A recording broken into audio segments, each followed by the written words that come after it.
हरे कृष्ण कृष्ण कृष्ण हरे हरे, हरे राम राम राम हरे हरे। बोले सद्गुरुदेव भगवान की जय, गीता माता की जय।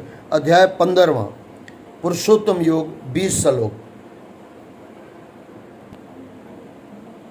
श्री भगवान उवाच, श्री कृष्ण भगवान अर्जुन से कहते हैं, हे अर्जुन, यह संसार वृक्ष रूप है। इस वृक्ष का मूल आदि जड़ ऊपर है, शाखा तले है। यह उल्टा वृक्ष है। जब मनुष्य माता के गर्भ में होता है तब सिरे तले होता है, यानी उल्टा होता है। सिर नीचे पैर ऊपर, सिर तले होता है, सिर तले होता है। यह सिर इस मनुष्य रूपी वृक्ष की जड़ है। चरण हाथ इसकी शाखा है। जब गर्भ से बाहर निकलता है तब उल्टा ही चलता है। इससे उल्टा वृक्ष है। वृक्ष की मानंद है संसार। यह इसका मूल ऊपर है, शाखा तले, टहनियाँ इसकी है नीचे को झुकी, जड़ें लंबी हो के ऊपर हो उठी। वेद इसकी टहनियाँ है, जान लो जो इसे पहचान ले, पंडित है वही। वृक्ष की मानंद है संसार। यह इसका मूल ऊपर है, शाखा तले, टहनियाँ इसकी है नीचे को झुकी, जड़ें लंबी हो के ऊपर को उठी। वेद इसकी टहनियाँ है, जान लो जो इसे पहचान ले, पंडित है वही। हे अर्जुन, इसको विनाश हुआ भी कहते हैं। जब थोड़ा इसको वापस ले लेते हैं। यह सिर इस मनुष्य रूपी वृक्ष की जड़ है। यह सिर इस मनुष्य रूपी वृक्ष की जड़ है। चरण हाथ इसकी शाखा है। जब गर्भ से बाहर निकलता है तब उल्टा ही चलता है। इससे उल्टा वृक्ष है। हे अर्जुन, इसको विनाश हुआ भी कहते हैं और अविनाशी भी कहते हैं। इसका अर्थ सुन।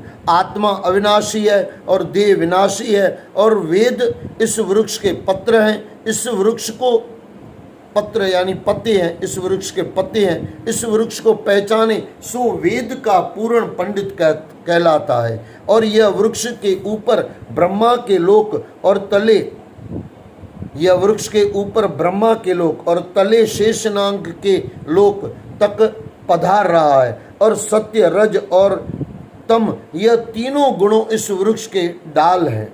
देखना, सुनना, सूंघना, खाना, पैरना, इस वृक्ष के गुच्छे लगे हैं। और इस वृक्ष की भूमि कौन है? जिस पर वृक्ष लगा है सो सुन। हे अर्जुन, मैं और मेरी ही चैतन्यता से इस पृथ्वी पर यह वृक्ष लगा है। यह मेरी है, यह मेरी जाति है, यह मेरा नाम है। देखो, ये अगर छूट जाए ना, सब कुछ मिल जाए। क्या कह रहे हैं भगवान कृष्ण अर्जुन को जो अभी कह रहे हैं, ये सुनने से मेरे ख्याल से सब कुछ मिल सकता है। अब ध्यान से सुनिए अर्जुन। हे अर्जुन, मैं और मेरी ये चैतन्यता से इस पृथ्वी पर यह वृक्ष लगा हुआ। मैं और मेरा छूट जाए, सब कुछ मिल जाए, यानी पूरा ज्ञान हो जाए। यह मेरी जाति है। यह मेरी है, यानी संपत्ति मेरी है, और यह मेरी जाति है। यह मेरा नाम है, जिस पर वृक्ष लगा है। अगर यह मेरा निकल जाए, मैं निकल जाए, तो वृक्ष टूट जाए और सीधा परम तत्व मिल जाए। पवन के गिरने के भय से इसको जेबड़े कौन बंधे हैं? पवन जखड़ कौन है? जेबड़े तो ऋण संबंधी कुटुंब के लोग हैं। सो इस से वृक्ष बांधा हुआ है, और इस वृक्ष को जान नहीं सकते, क्योंकि इसका आदि अंत पाया नहीं जाता। मैं मेरी की चैतन्यता पर दृढ़ लगा है, जखड़ यह है। यहाँ मेरे संत मेरी महिमा को गाते, सुनते, पढ़ते, गीता, भागवत आदि इत्यादि। यहाँ मेरे संत मेरी महिमा को गाते, सुनते, पढ़ते, गीता, भागवत इत्यादि। इस जखड़ करके संसार वृक्ष दे के जीव का कुछ नहीं रहता। यानी ये पूरा जड़ निकल जाता है। हे अर्जुन, इस माया रूपी वृक्ष पर यह जीव फंसा हुआ है। इस वृक्ष के काटने का उपाय सुन। प्रथम कुटुंब के लोगों का संग त्यागे। यह असंग एक शस्त्र हुआ। परम पुरुष पर दृढ़। अब ये पूरी रीत भी बता रहे हैं कि हमको संसार में कैसे चलना है। ये अगर समझ में आ जाए, आनंद आ जाए, सीधा परम तत्व की प्राप्ति हो जाए। हे अर्जुन, इस माया रूपी वृक्ष पर यह जीव फंसा हुआ है। इस वृक्ष के काटने का उपाय सुन, यानी संसार को कैसे वहां से छूटे कैसे। प्रथम कुटुंब के लोगों का संग त्यागे। यह असंग एक शस्त्र हुआ। परम पुरुष पर दृढ़ निश्चय करना, यह हुआ असंगत रूपी खड़ग। पुरुषार्थ रूपी हाथों में पकड़कर जब असंग हुए, असंग यानी किसी का संग नहीं, यानी न संग यानी संग, किसी का संग नहीं हुए, जिससे पीछे तिस परम पुरुष के मार्ग पर सावधान होकर चले, जिसको पाकर फिर संसार के जन्म मरण को न पाता है। सावधान होना क्या? दोनों हाथ जोड़ के सिर निवाए नमस्कार कर मुख से कहे, हे आदि पुरुष विश्वम्बर जगदीश, मैं तेरी शरण हूँ। हे अर्जुन, आदि पुरुष का अर्थ और प्रताप सुन। कई कोट वैकुंठ के ऊपर तिनका स्थान है और निराधार आसन है। अपने आधार पर विराजमान है। उस आदि पुरुष के स्थान से कई कोट ब्रह्मांड, कई कोट 84 लाख जीव योनि और बाकी के निरंतर निकलते ही रहते हैं। आप फिर पूर्ण का पूर्ण सदा अटल है। देखो, कई चीज कहीं से निकाली जाए, कि मैं शॉर्ट जल्दी में इसको कहता हूँ, थोड़ा सुनना। कोई चीज पड़ी है और उसमें से निकालते जाओ तो कम होता जाएगा। अच्छा, भगवान में भगवत्ता निकालते जाओ, कम कभी नहीं होगी, वो उतना ही रहेगा।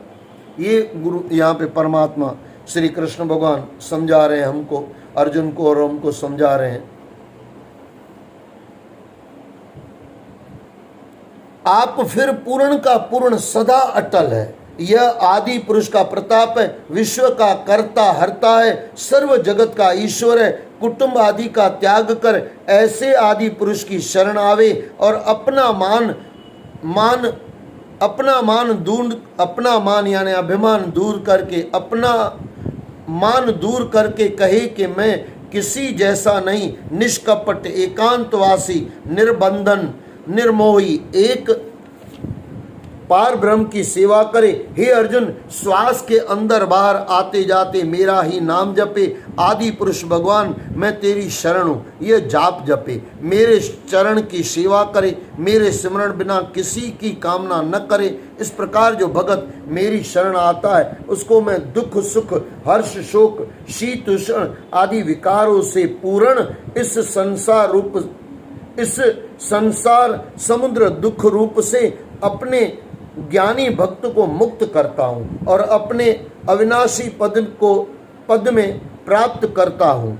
कैसा है अविनाशी पद? जहाँ सूर्य चंद्र को भी गम्यता नहीं है, यानी वहाँ पहुँच नहीं सकते, उनका प्रकाश भी पहुँच नहीं सकता।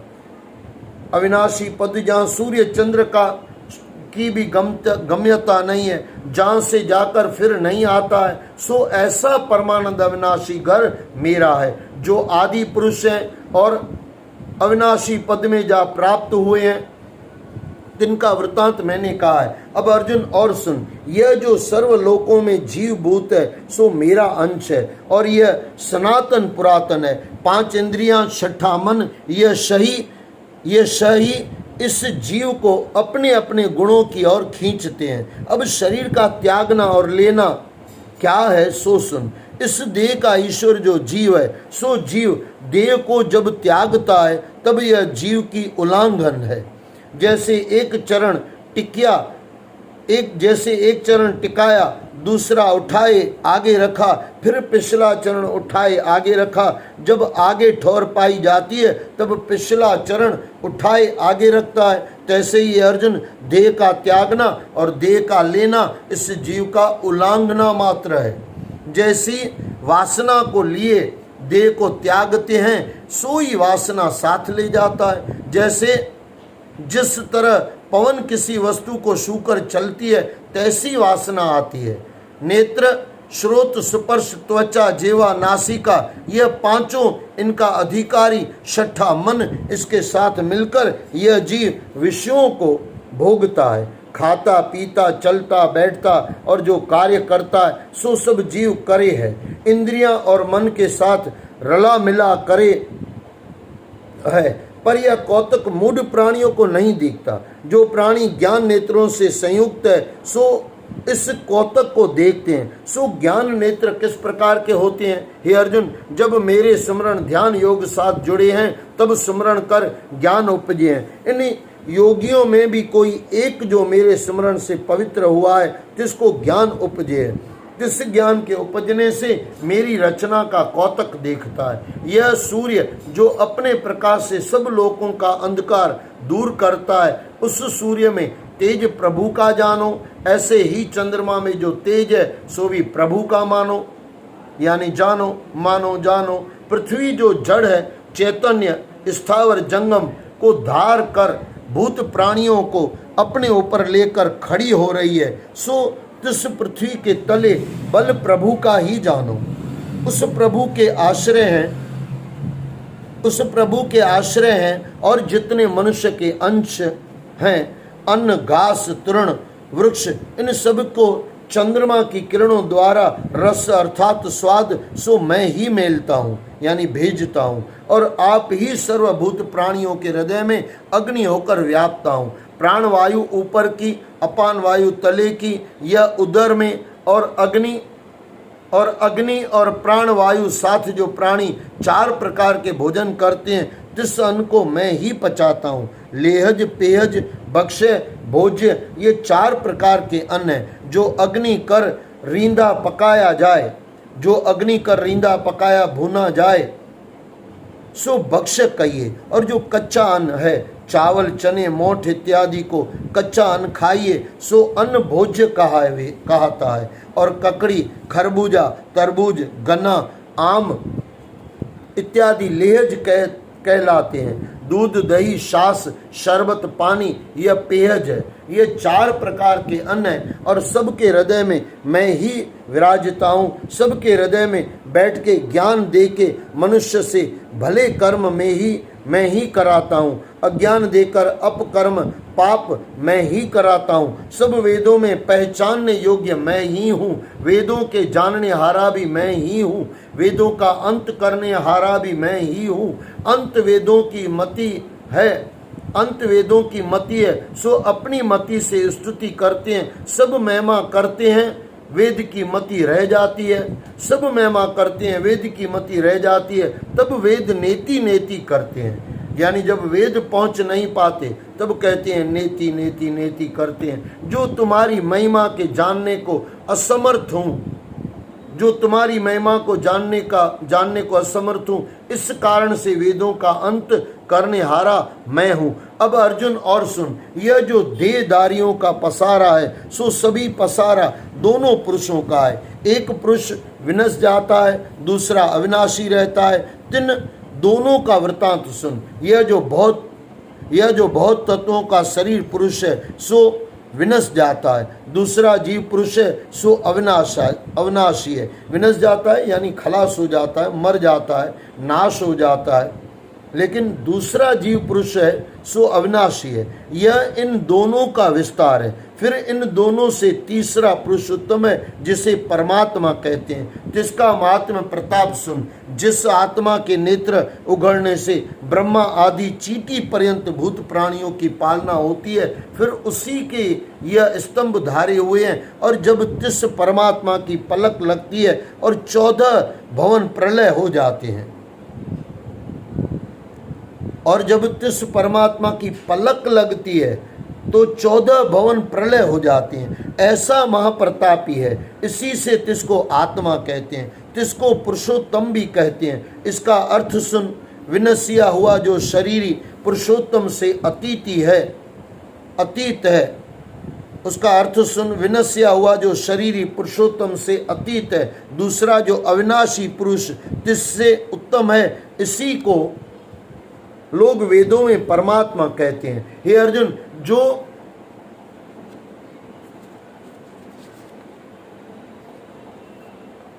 हे अर्जुन, सो पुरुषोत्तम पुरुष मैं ही हूँ, और जिन भक्तों ने मुझको पुरुषोत्तम पहचाना है, फिर उनको और क्या करना है। सर्व सिद्ध कालों में मेरा ही भजन करे।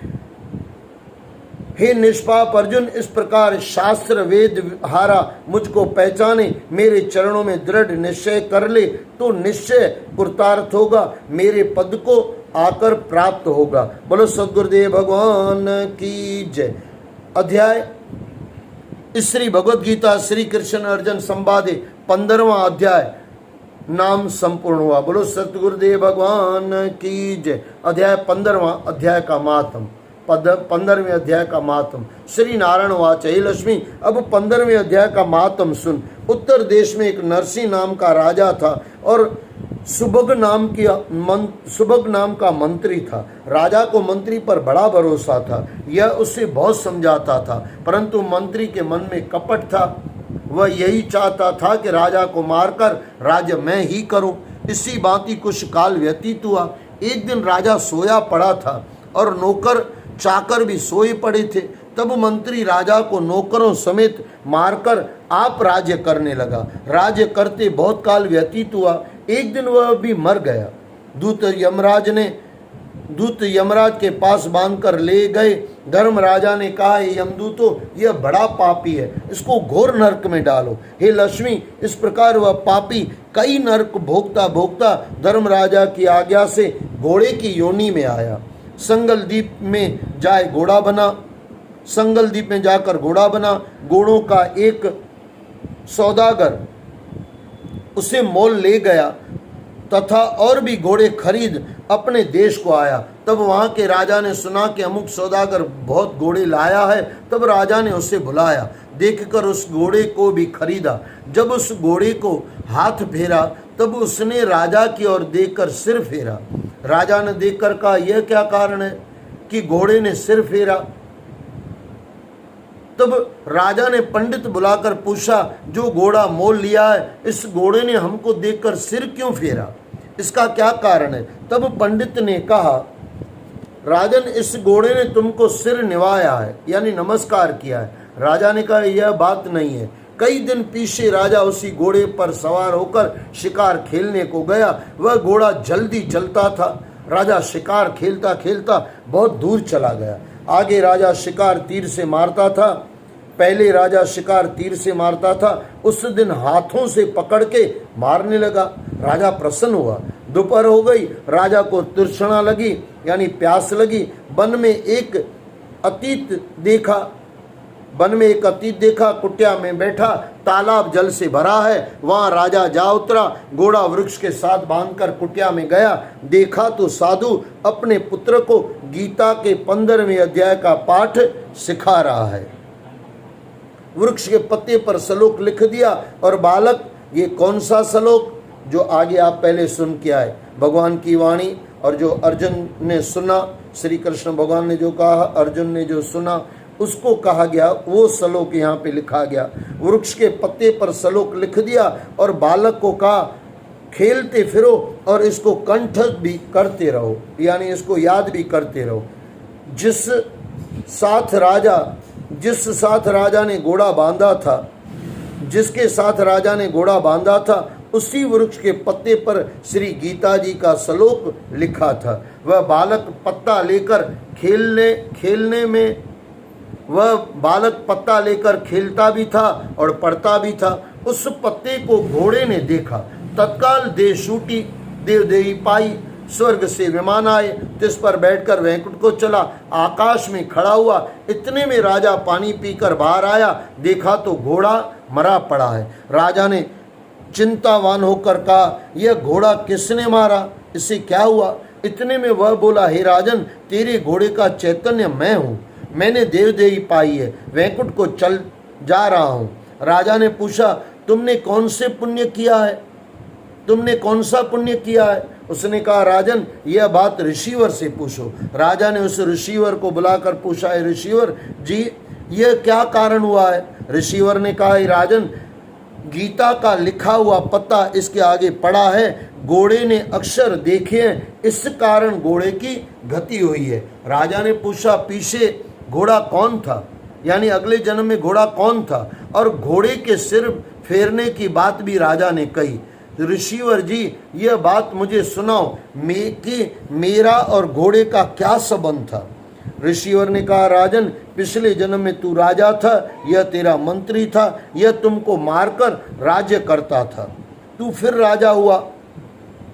देखो, अगले जन्म का वापस राजा बन गया, लेकिन जिसने मारा वो जाके घोड़ा बना, नरकों में भोगा, कितने उसको समझो नरक भोगने पड़े, फिर घोड़ा बना। लेकिन राजा ने कुछ गलत नहीं किया था, अगले जन्म में वापस राजा बन गया। ऋषिवर ने कहा, राजन, पिछले जन्म में तू राजा था, यह तेरा मंत्री था, यह तुमको मारकर राज्य कर रहा था, तू फिर भी राजा हुआ। यह मरकर धर्मराजा के पास गया। धर्मराजा ने धिक्कार कर कहा, इस पापी कृतघ्न को खूब नरक भोगाओ। बड़े नरक भोगता भोगता घोड़े के जन्म में आया, संगल द्वीप से आकर तेरे पास बिका। जब उसने सिर हिलाया तब कहता था, हे राजन, तू मुझे पहचानता है या नहीं, परंतु मैं तुझे पहचानता हूं। यह कहकर ऋषि जी चुप हुए। राजा ने विस्मृत होकर दंडवत की पीछे से और सेना के लोग आ मिले। राजा अपने घर आया, अपने पुत्र को राज्य देकर आप बन को चला गया, तप करने लगा। श्री गीता जी के 15वें अध्याय का पाठ किया करता था, जिसके प्रसाद से राजा भी परम गति का अधिकारी हुआ। श्री नारायण जी कहते हैं, हे लक्ष्मी, यह 15वें अध्याय का मातम है जो मैंने कहा और तूने सुना है। ये पूरा अध्याय वही जो बार बार मैं कहता हूँ, श्री कृष्ण भगवान जो कहते हैं अर्जुन को कहा जो गया है, वही 15वां अध्याय ये बार बार राजा जी पढ़ते थे और उनकी गति हो गई। इस श्री पद्म पुराणे सतीश्वर समाधि उत्तराखंडी गीता मातम नाम 15वां अध्याय समाप्त हुआ। बोलो सद्गुरुदेव भगवान की जय। हरे कृष्ण कृष्ण कृष्ण हरे हरे, हरे राम राम राम हरे हरे। बोलो सद्गुरुदेव भगवान की जय। गीता माता की जय। आज के आनंद की जय। आयो लाल कयो झूले लाल।